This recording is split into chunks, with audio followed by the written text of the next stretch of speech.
Alors, deuxième exemple, deuxième technique, donc la guess and check méthodologie, la méthodologie de je devine et je vérifie, qui est parfois appelée generate and test, générer et tester.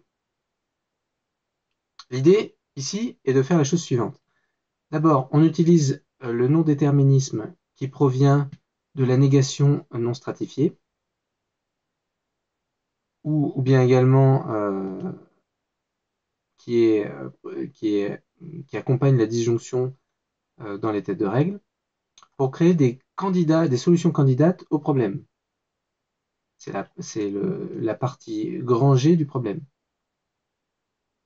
Et ensuite, on vérifie avec d'autres règles et ou contraintes si une solution candidate est vraiment une solution. Ça, c'est la partie grand C du problème. Grand G pour guess et grand C pour check. Cette partie peut aussi concerner des prédicats auxiliaires si besoin. D'un autre point de vue, donc la partie G définit l'espace de recherche et la partie C élague les branches illégales. Une discussion détaillée de ce paradigme est donnée dans certaines références, et dans 53, il est étendu par un composant supplémentaire pour calculer des solutions optimales. On verra ça en section 7.2. Là, on se contente d'illustrer brièvement la méthodologie sur quelques exemples.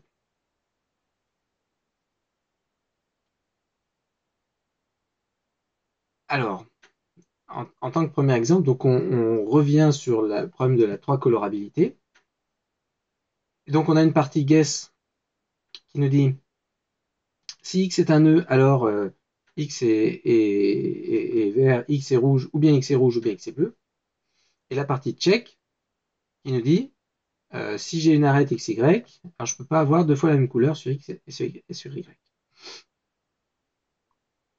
La première règle disjonctive constitue la partie donc je devine, qui génère tous les possibles assignements d'une couleur au nœud du graphe. Alors que les trois contraintes qui constituent la partie C constituent la partie de vérification. Le prochain exemple montre une partie vérification qui utilise des prédicats auxiliaires. Alors, on rappelle que pour un graphe orienté G égale VE, un chemin de N0 à Nk dans G à partir d'un nœud de départ N0 est appelé un chemin hamiltonien. Si tous les nœuds Ni sont distincts, et si chaque nœud dans V apparaît dans le chemin. C'est-à-dire qu'en fait, on passe par tous les nœuds du graphe. Donc on suppose, comme au-dessus, que G est stocké en utilisant les prédicats nœud et edge. Donc ça, c'est la partie data. Et qu'un prédicat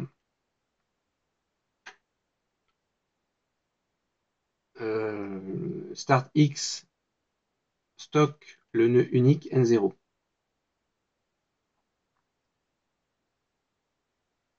Considérons le programme suivant. Donc il y a une partie guess, une partie check, une partie auxiliary predicate. Alors la partie guess, c'est quoi? C'est si j'ai une arête de X en Y, alors soit j'ai un outpath entre X et Y, soit j'ai un inpath entre X et Y.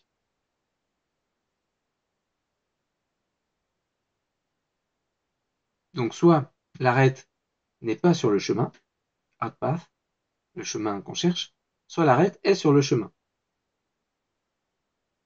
Ok. J'ai l'impression que c'est un peu bourrin comme étape parce que c'est quand même pour générer des candidats, il y a quand même pas beaucoup d'informations. Bon, bref. Ensuite, on vérifie avec les contraintes suivantes, qui disent quoi? Qui disent si j'ai un in-path de x, si x et y est sur le chemin, et si x, y1 est aussi sur le chemin, alors x doit être différent de y. Y, pardon, doit être différent de y1. Ok. Je vois pas trop à quoi ça sert.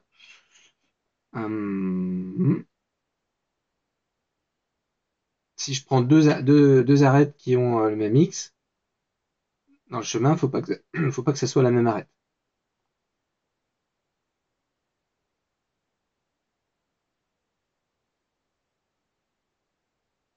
Je comprends pas bien. Bon, bref, on va voir. Ensuite, si j'ai x, y comme in-pass et x1, y comme in-pass, pareil, je dois pas avoir la même arête, donc c'est la même version mais symétrique. Et si x est un nœud et que je ne peux pas montrer que x est atteint, alors il y a un problème. Ah oui, non, pardon. Pardon, c'est des contraintes. Donc oui, donc les deux premières, c'est des situations qui ne doivent pas arriver. Quand je ne dois pas avoir x, y sur le chemin et x, y1 sur le chemin, sans que avec y différent de y1. Oui, parce que je passe une seule fois par tous les sommets. Oui, donc d'accord. Et donc, qu'est-ce qu'on va ajouter en plus? On va ajouter en plus un start de x, reach de x, c'est-à-dire le sommet à partir duquel on décide de partir, ben, on suppose qu'il est atteint au départ, et une règle qui nous dit euh, si y est considéré comme atteint, c'est-à-dire fait partie du pass, et si, euh, sur le chemin j'ai yx, alors x va être aussi considéré comme étant partie du chemin, c'est-à-dire on va avoir reached de x. Donc, voilà, donc la part qui devine fait simplement l'état, enfin, dit simplement que pour chaque arête du graphe, ben, soit l'arête appartient au chemin, soit elle n'appartient pas au chemin. Ok. La partie vérification C test si InPass constitue réellement un chemin dans G, dans lequel chaque nœud n'apparaît qu'une seule fois, ce qui est assuré par le fait qu'une une arête InPass n'apparaît qu'une seule fois, et que tous les nœuds doivent être sur le chemin. Et du coup, on a besoin d'un prédicat auxiliaire reach de x qui est utilisé, qui exprime que le nœud x est atteint à partir du nœud de départ, qui exprime que les nœuds x sont atteints à partir du nœud de départ. Et la dernière est simplement, voilà, le dernier point est simplement exprimé par deux règles simples, dont une récursive. Donc, on note que décider l'existence d'un chemin hamiltonien est comme le problème de trois colorabilités NP complet. C'est-à-dire qu'on pourra avoir un encodage SAT un peu similaire, mais par contre, à cause du problème de reachability, l'encodage serait un petit peu plus compliqué. Dernier exemple, on considère un scénario où la partie de vérification est imbriquée en quelque sorte, interfère avec la partie qui devine, avec la partie qui crée les candidats. Ce qui montre que les deux parties ne sont pas toujours, n'ont pas toujours à être séparées, clairement. En fait, c'est ce qui arrive quand pour la tâche élémentaire de choisir un élément dans un ensemble. Supposons qu'on ait des départements de compagnie qui soient stockés dans un prédicat dep de x. Et la tâche, c'est quoi? C'est de choisir un seul département. En général, il y aura plusieurs choix. ou aucun, si dept s'avère être vide. Donc le programme suivant est une solution simple au problème, mais malgré tout peu élégante. Alors, j'ai pas bien compris quel était le problème là en fait. Il faut choisir un département, mais selon quels critères, on ne sait pas. Alors on va voir.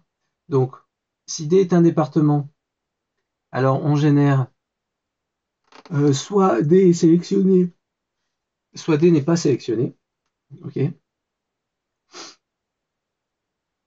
alors on vérifie euh, donc la chose suivante. Il ne faut pas qu'on ait D1 qui soit sélectionné et D2 qui soit sélectionné avec D1 différent de D2. Ça, c'est pas possible.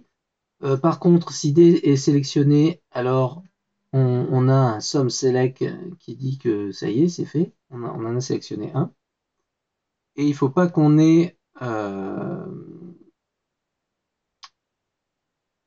il faut pas qu'on ait la solution, la situation suivante de savoir qu'on a un département D qui est un département et de pas savoir si on en a déjà sélectionné un ou pas. Alors là, la dernière, je suis pas sûr de comprendre. Alors, on va voir ce qu'ils nous disent. Donc ici, la partie de vérification teste qu'il que pas plus d'un département doit être choisi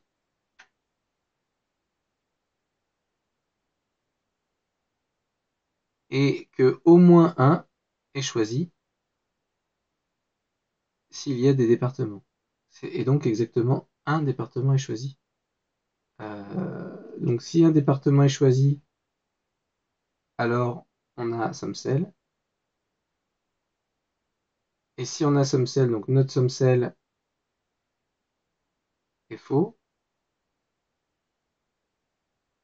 Et donc globalement c'est vrai, mais étape 2D, je suis pas sûr de comprendre là. Donc une solution plus élégante est de laisser la partie checking, la partie de vérification interférer avec la partie de génération des candidats et d'exploiter la propriété de minimalité des answer sets. Donc en fait, on guesse de la manière suivante, on génère des candidats de la manière suivante, on dit si D est un département et qu'on n'a pas de moyen de dire que D n'est pas sélectionné, ben, on sélectionne D. Et, euh, et la vérification impose qu'on doit avoir que si D1 est un département et D2 est sélectionné et D1 est différent de D2, alors on ne sélectionne pas D1. Donc la règle de génération des candidats dit informellement que par défaut, un département D est choisi. La règle de vérification dit que euh, si un département est choisi, alors les autres ne peuvent pas être choisis.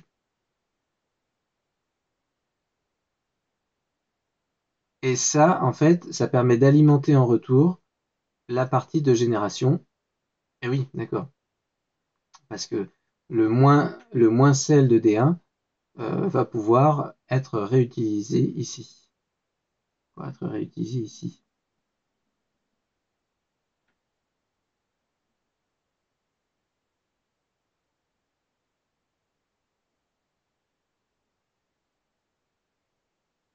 Ok, donc en combinaison, puisque non, tous les départements, pas tous les départements ne seront exclus de la sélection, exactement un sera choisi dans un answer set, enfin, évidemment, à condition qu'un département existe. Sinon, ensemble vide sera le seul answer set.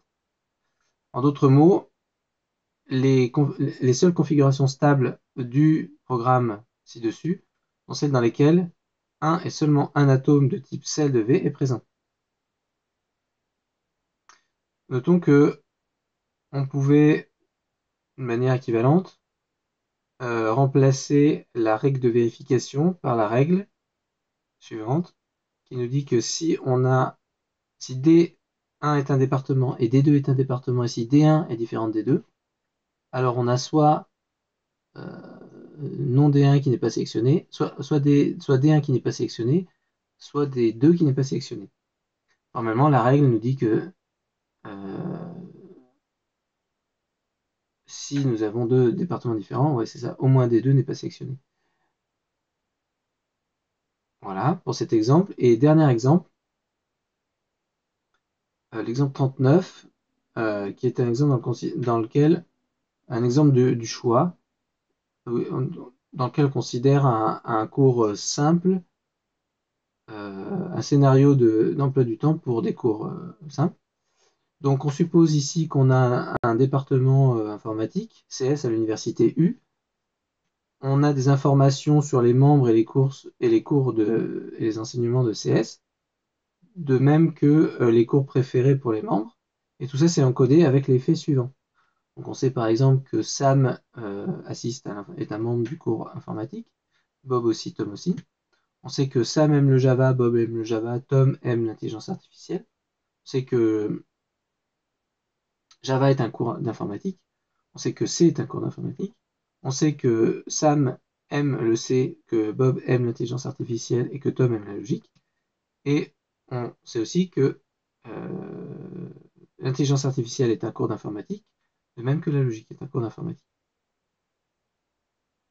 Donc, notre tâche est maintenant d'assigner chaque membre du département et d'assigner à chaque membre du département a des cours. Tels que 1, chaque membre devrait avoir au moins un cours, et 2, personne ne devrait avoir plus de 2 cours. Et 3, on va assigner seulement des cours que le leader aime, que le chef du cours aime.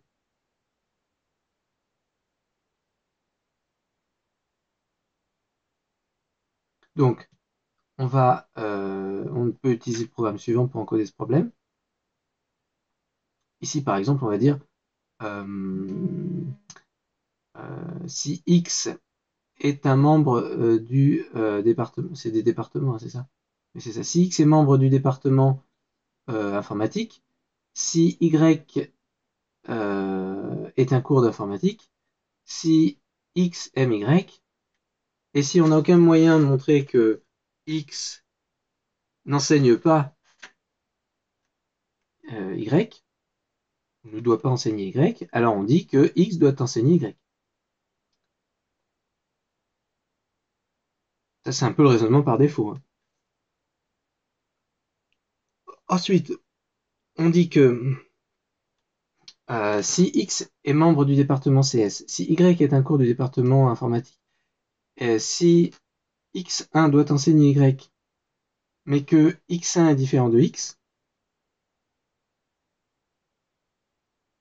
alors on en déduit que X ne doit pas enseigner Y. Alors pourquoi? X est un membre du département informatique, Y est un cours du département informatique, et pourquoi X ne peut pas enseigner Y? Ben parce que il y a un X1 qui est différent de X qui enseigne déjà Y. Okay. Après, on dit si X est un est un membre du département informatique, si X enseigne Y,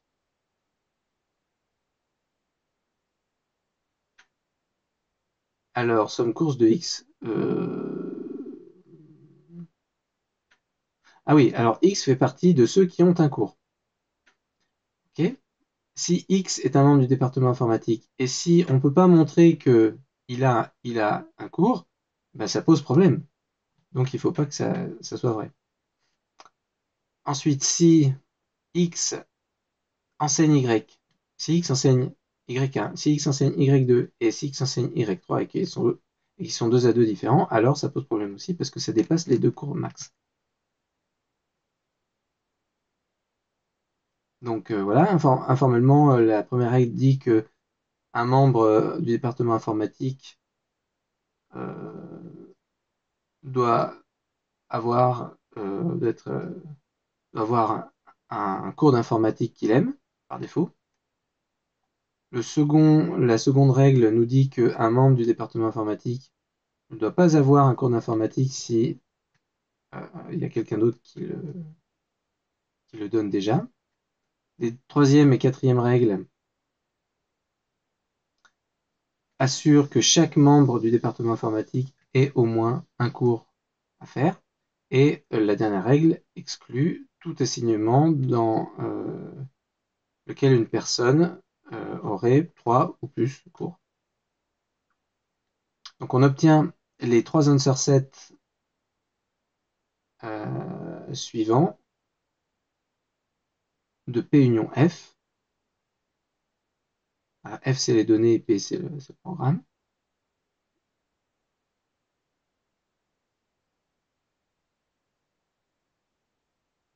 Okay. On va pas commenter ce point-là.